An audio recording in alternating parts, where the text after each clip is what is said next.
Hey everyone, welcome back to Real Money Mindset Hub. If you're new here, don't forget to hit that subscribe button and tap the bell icon, so you never miss a money-saving tip. If you've ever wondered where your paycheck goes each month or struggled to save, you're not alone. Today, we're going to break down how to create a simple budget in just 10 minutes, using 3 basic steps: understanding your income, tracking your expenses, and setting goals. It's a straightforward method that anyone can use, even if you're new to budgeting. So, let's dive in. By the end of this video, you'll have a clear plan to manage your money better. First things first, let's talk about income. To create a budget, you need to know how much money you're actually bringing in each month. This might seem obvious, but a lot of people don't have a clear picture of their total income. And I get it. Maybe you've got your paycheck, some side hustle cash, maybe a bit of passive income, but where does it all go? Let's start by adding up your monthly income from all sources. That includes your main job, any side gigs, and any other money you receive regularly like freelance work, investment income, or even cash gifts. It's important to use your after-tax income, which is the money you actually have to spend. For example, if your paycheck is $2,500, but after taxes it's $2,000, then your monthly income is $2,000, not $2,500. Write it all down, or put it into a budgeting app. Once you've got your total income amount, you'll know exactly how much you have to work with for the month. This is where your journey begins. Without this number, it's impossible to know if you're living within your means, or if you need to make adjustments to your spending. Understanding your income is the foundation of effective budgeting. Once you have a clear picture of your income, you can make informed decisions about your spending and saving. This clarity will help you set realistic financial goals and plan for the future. So take the time to understand your income. It's the first step towards financial freedom. Alright, now that you know how much you have coming in, let's look at your fixed expenses. These are your must-pay bills that stay the same every month. We're talking things like rent, utilities, subscriptions, and loan payments. These don't change, so they're the easy part of the budgeting process. And here's a little tip: if you're renting, make sure you know exactly how much you're paying each month. For example, if your rent is $1,200, that's $1,200 you need to budget for. Go ahead and list out all your regular recurring expenses. Some things like your gym membership or streaming services might feel small, but they add up over time. And don't forget about yearly expenses like insurance or subscriptions that you pay annually. Try to break them down into a monthly amount so you can factor them in. It's important to have a realistic view of your fixed expenses because these are the bills you must cover each month. Once you have this list, you'll be able to see exactly how much money is already committed. And remember, fixed expenses should be your first priority when managing your money. Don't forget to include insurance, property taxes, and car payments in your list of fixed expenses. Having a comprehensive list ensures you won't miss any important payments. Now, let's move on to your variable expenses. These are the costs that can change month to month, like your groceries, transportation, entertainment, and dining out. This is where people tend to get off track, so let's spend a little more time here.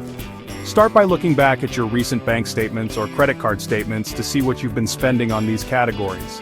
You might be surprised by how much you're spending on things like coffee runs or Uber rides. For example, that daily coffee could be adding up to $100 or more per month. Once you have a good idea of your average monthly spending on things like groceries, dining out, or other fun activities, write them down and add them up. If it's too much to handle, don't panic. We'll talk about cutting back later. Tracking variable expenses can be eye-opening, but it's also crucial for understanding where your money is going. If you're spending more than you'd like in one area, don't worry. You can always make adjustments later. Use budgeting apps or set reminders to track your spending regularly. Discuss your spending habits with a partner or friend to stay accountable. Set clear financial goals to motivate yourself to stick to your budget. Okay, now we move on to one of the most important steps in budgeting: setting financial goals. Having clear goals helps you stay motivated and gives you a reason to stick to your budget. Think about what you want to achieve financially in the next 6 months, year, or even 5 years. Some of these goals might include building an emergency fund, paying off credit card debt, or saving for a vacation. It's really helpful to set both short-term and long-term goals. For example, a short-term goal could be saving $500 for an emergency fund, and a long-term goal could be saving $10,000 for a down payment on a house. Setting goals isn't just about numbers, it's about motivating yourself to save. When you know exactly what you're saving for, it feels more rewarding.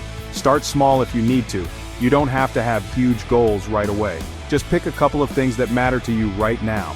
Consider setting up automatic savings to make reaching your goals easier. Review your goals regularly, and adjust your budget as needed to stay on track. Celebrate your milestones to keep yourself motivated along the way. Now let's talk about how to actually allocate your money. This is where you'll decide how much to put toward your needs, wants, and savings. A simple way to divide your income is by using the 50/30/20 rule. It goes like this. 50% of your income should go toward needs, things like rent, utilities, and groceries. These are the essentials that you must cover each month. Then 30% goes toward wants, stuff like eating out, entertainment, and shopping. And finally, 20% of your income should go toward savings and debt repayment. This could be for an emergency fund, retirement savings, or paying off loans. Using this rule makes it super easy to stay on track. Of course, this can be adjusted based on your personal situation. Maybe you want to focus more on saving, so you allocate more toward that. Or if you're paying off debt, you might put a little more into debt repayment. Just make sure you stick to the general idea of allocating your income wisely. Automate your savings and bill payments to make the process easier. This way, you can focus on achieving your financial goals without stress. Here's an important tip: review and adjust your budget regularly. This isn't a one-time thing. Your budget is like a living document. Life changes, and so should your budget. Maybe you get a raise, or maybe you realize you're spending too much on eating out. Whatever it is, make sure you revisit your budget at least once a month to see if you need to make any tweaks. Adjusting doesn't mean you failed. It means you're learning and adapting.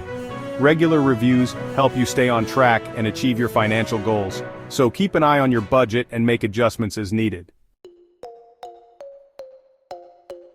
And that's it! You've just learned how to create a simple budget in 10 minutes. I hope this process makes budgeting feel a little less overwhelming. Just remember, budgeting is about consistency, flexibility, and being kind to yourself along the way. If you found this video helpful, give it a thumbs up and let me know in the comments what financial goal you're working on right now.